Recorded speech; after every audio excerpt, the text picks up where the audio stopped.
peringatan kepada mereka, tetapi mereka berpaling dari peringatan. Walawit taba al haqqu ahwa panjang apa? Ahwaahum. Jika seandainya kebenaran al-haq ya, walawit taba al-haqqu al-haqqu ilah yang benar, Quran, syariat, jiwa yang suci yang terbina wahyu, tapi jiwa tadi gak mau turut sama Quran, malah turutnya sama ahwaahum. Jadi Quran ngikutin seleranya, maksudnya gitu. Quran terserah saya. Apa kata Allah? La pasadati, awalnya nggak ada lam, itu pasad itu rusak, ya kan? Di depannya adalah tambah ini tak, pasti sekali lagi pasti hancur, rusak dan binasa semua yang di langit, semua yang di bumi, dan semua yang ada isinya. Wa man fihinna, apa saja yang di dalamnya. Kita tarik ke rumah tangga kita, ke sekup terkecil di rumah tangga kita nih. Jika seorang ayah, seorang ibu, seorang suami, seorang istri tidak tunduk kepada wahyu, masing-masing ambil ilah masing-masing. Kumaha aing, terserah gue ke sana, lu ke sono ya. Hancur enggak? Rusak enggak? Bukan cuma kita yang rusak, generasi yang akan datang pun hancur. Berarti sudah ketakar mulai hari ini, sudah keukur mulai hari ini bahwa kerusakan yang ada karena dia menuhankan jiwanya. Jangan ya. Ini dalilnya. Walau ittabal haqqu ahwahum la fasadati, rusak. Bal atahum, padahal mereka sudah Allah apa? Kasih peringatan. Kata ulama, peringatan azikru yang dimaksud Quran. Padahal mereka sudah dikasih tetapi mereka mengingkari dan berpaling dari Quran. Oh, siapapun intinya, statusnya pun apa statusnya, siapapun orangnya, mau dia gelarnya banyak sampai KTP nggak muat. Ada yang gelar panjang ya sampai nggak muat. Ya kan, saking panjangnya itu gelar. Apa kata Allah? Rusak, karena mengilahkan hawa nafsu. Berarti kandungan ilah yang pertama, ilah apa? Yang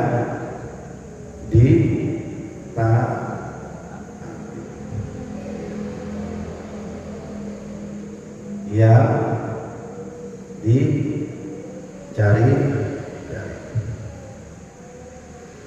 yang diabdi. Kalau terjemahnya ilah itu yang disembah.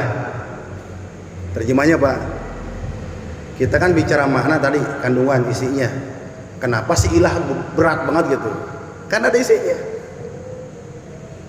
Contoh, bapak saya, kita semua yang hadir ke sini sebenarnya secara keimanan dan keilmuan la ilaha illallah Pak. Tidak ada yang bisa menggerakkan kaki kita ke sini, paham Pak? Dan tidak ada yang bisa kita duduk tuh manina di sini, dan tidak ada yang bisa membuat nyaman di sini kecuali, bukankah itu makna la ilallah? La ilaha illallah. Tidak ada yang membuat saya nyaman di sini kecuali tuh matanya. Tidak ada yang bisa menggerakkan kaki saya hingga duduk di sini karena izin Allah. Maka yang banyak tadi kalimatnya, yang dalam maknanya, yang besar keutamaannya, hanya satu kalimat yang bisa kita ajukan kepada Allah sebagai kalimat yang mengandung pujian yang tidak ada batasnya. Apa? La haula wala quwata illa billahil aliyil azim. Apa arti itu? Tidak ada daya, tidak ada upaya yang memberikan kekuatan kepada kita kecuali kekuatan melek mata, kekuatan duduk tanpa bersandar, kekuatan jalan berjauh, kekuatan untuk mendengarkan kebaikan, kekuatan untuk membina rumah tangga, kekuatan untuk mendidik anak, kekuatan dan kekuatan apapun itu semua Allah karuniakan. Maka dibendel, itulah la ilaha. Bukan, itu mah latihan, itu mah wiridan, Pak. Wiridan itu mah untuk membiasakan melafalkan kalimat la ilaha. Tapi kan di alam kubur digembok mulut kita. Al yauma nahtimu ala afwahihim wa tukallimuna aydihim wa tasadu arjuluhum bima kanu yaksibun. Di malam Jumat itu dibaca, dijelaskan bahwa nanti mah dari mulai sakaratul maut ke alam barzah, masuk ke alam kubur, si mulut yang suka berdusta, si lisan yang suka bersilat lidah, itu nggak bisa lagi retorika. Digembok, gemboknya bukan dari material lagi, bisa diduplikasi. Yang gembok langsung Allah lewat mungkar nakir. Yang pada waktu itu yang bicara tangan. Waktu kallimuna aidihim, ngomong dua tangan. Berarti nulisnya kita malam ini, buka Qur'annya kita malam ini, mengeluarkan sedekahnya malam ini, memberikan apa saja malam ini, itu yang akan menjadi bicara di hadapan Allah Subhanahu wa taala. Amal. Maka saat di dunia ilah kita siapa? Allah. Ya. Atau selain Allah, yaitu nafsunya. Hati-hati, ya. Maka alhamdulillah rabbil alamin, dari 12 bulan Allah berikan kepada kita setahun, Allah karuniakan 1 bulan full puasa di Ramadan dalam rangka menundukkan hawa nafsu. Melalui tidak makan minum di siang hari dan berhubungan suami istri, dan mengurangi hal-hal yang tidak bermanfaat, ngomong jorok pun nggak boleh. Itu dalam rangka melatih jiwa agar tunduk di 11 bulan yang akan datang itu kepada wahyu. Itu maksudnya, ya. Jadi mulai sekarang keukur kita nih. Saya selama ini ilah saya siapa? Kalau mulut sih Allah, la ilaha illallah, la ilaha, ya mulut, tapi kan nanti digembok mulut kita. Kenapa Allah menggambarkan tangan dan kaki? Tangan dan kaki menggambarkan perbuatan manusia. Berarti selama ini perbuatan kita siapa yang diikutin? Kalau yang diikuti program Allah berupa wahyu, yaitu Al-Quran, itulah jiwa yang terbimbing. Maka dijamin jiwa tadi disebut jiwa yang mutmainnah, tenang.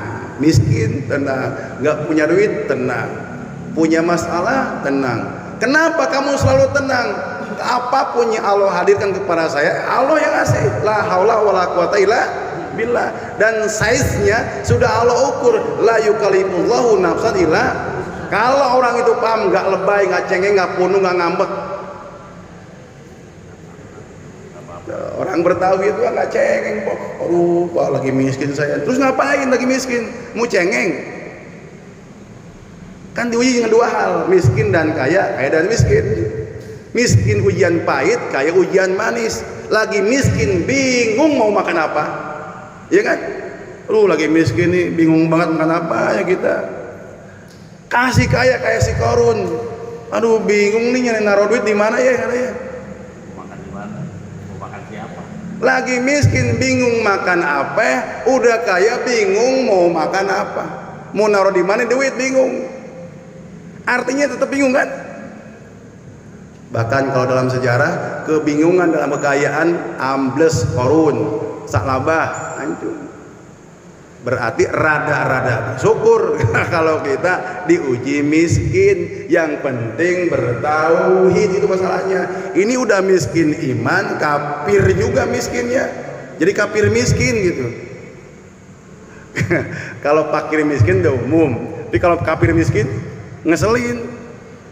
Udah kagak sholat, udah nggak ngaji, miskin lagi. Hidup. Ya. Aduh Allah Akbar. Ini tauhid ya, kita bahas tauhid nggak keluar ya. Nah, berarti pantaslah sudah kalimat tadi ini karena layarnya kecil, hapus lagi. Maka tetap kita komitmen kembali ya. Ini menjadi patokan kita nih kemarin ya. Kenapa kita mengkaji, menggali, mengurai, mengukur, menimbang ilah? Hanya tiap malam aja ilah yang dibahas, iya nggak apa-apa. Ya. Sebagaimana Ahmad Dahlan membahas Al-Ma'un sampai punya yayasan Al-Ma'un. Dari mana? Dari ngaji yang berulang-ulang Pak. Bosen mungkin waktu itu, tapi hasilnya berabad-abad, 113 tahun masih berdiri Al-Ma'un. Tadinya begitu Pak. Ini ngaji almon lo sih nggak bergerak katanya. Araital ladzi yukadzibu biddin fadzalika ladzi yad'ul yatim kelar. Besok tak itu lagi yang dibahas. Sampai tiba nggak gerak sini ngaji, nggak gerak kita sebelum punya yayasan Al-Ma'un Center. Artinya saya nggak bergerak dulu sebelum kita mewujudkan. Ternyata dia tidak berbicara tanpa dasar. Dia berbicara seperti ulama Imam Ahmad. Setiap kali ngaji ngebahas tentang budak, tentang yatim, tentang budak, tentang yatim. Sampai muridnya juga nanya, mau bahas itu melulu. Saya nggak akan pernah bergerak sebelum saya membebaskan budak dan dari perbudakan. Berat kan ya? Jadi yang berat mah bukan baca tajwid Pak, tapi mengamalkan tauhid. Guru tajwid banyak kan? Tahsin, tafsir banyak, tajwid,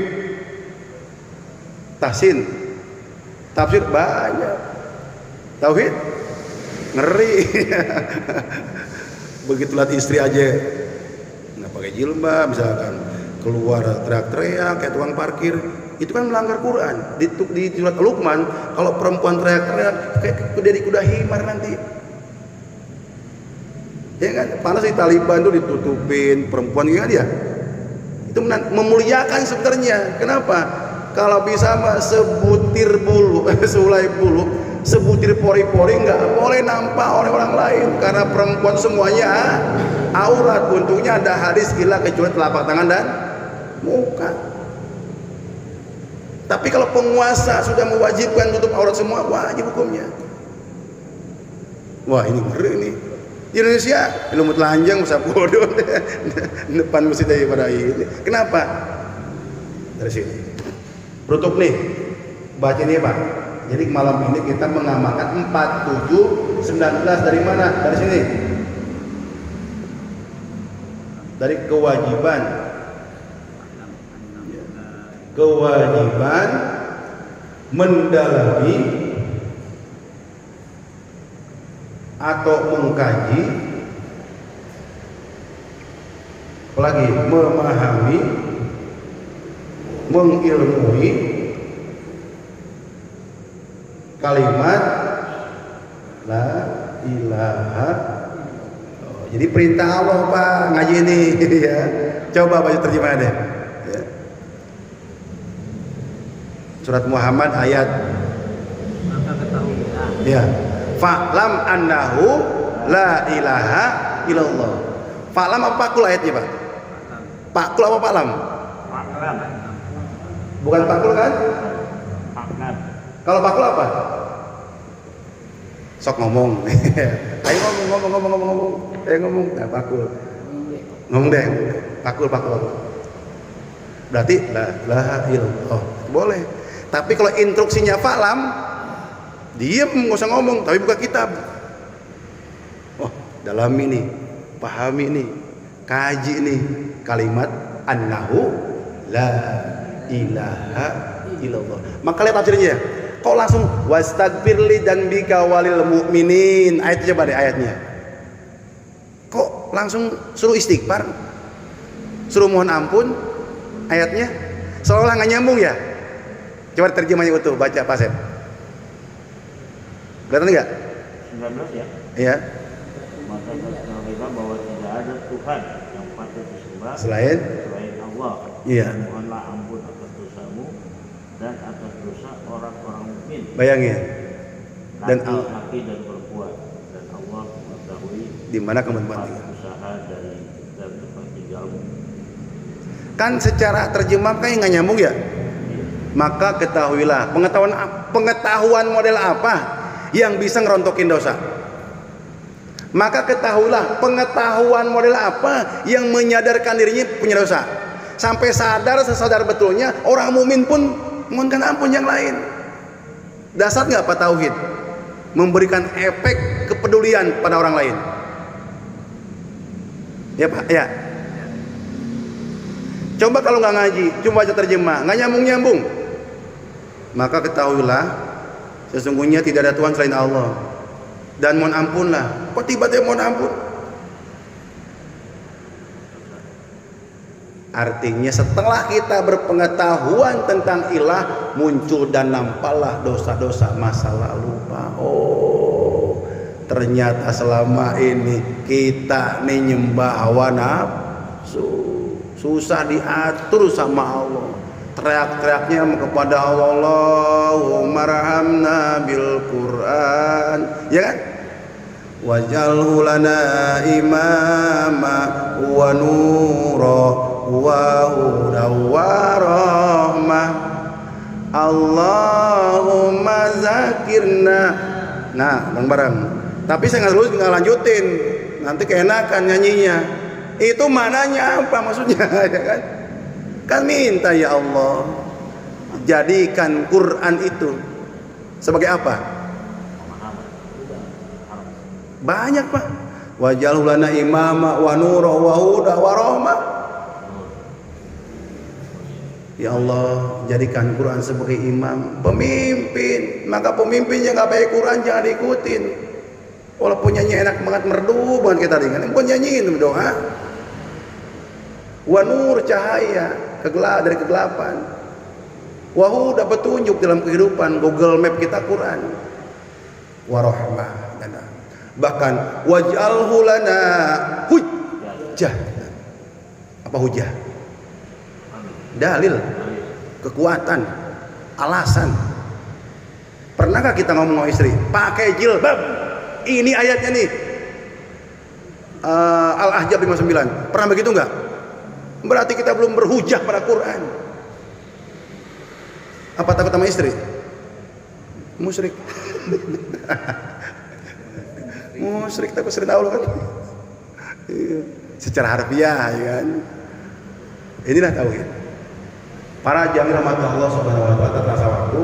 Intinya kita punya hujah, punya dalil. Kenapa ngaji nggak berubah-berubah, ngebahas la ilaha illallah aja? Karena masih banyak. Kalau cuma ngucap la ilaha illallah bocah TK bisa. Bahkan ada burung beo yang nongkrong di pesantren, burung beo nongkrong di pesantren Pak, tiap pagi la ilaha illallah, la ilaha illallah. Burung beo bisa. Tapi bapak tanya, beo apa artinya? La ilaha illallah.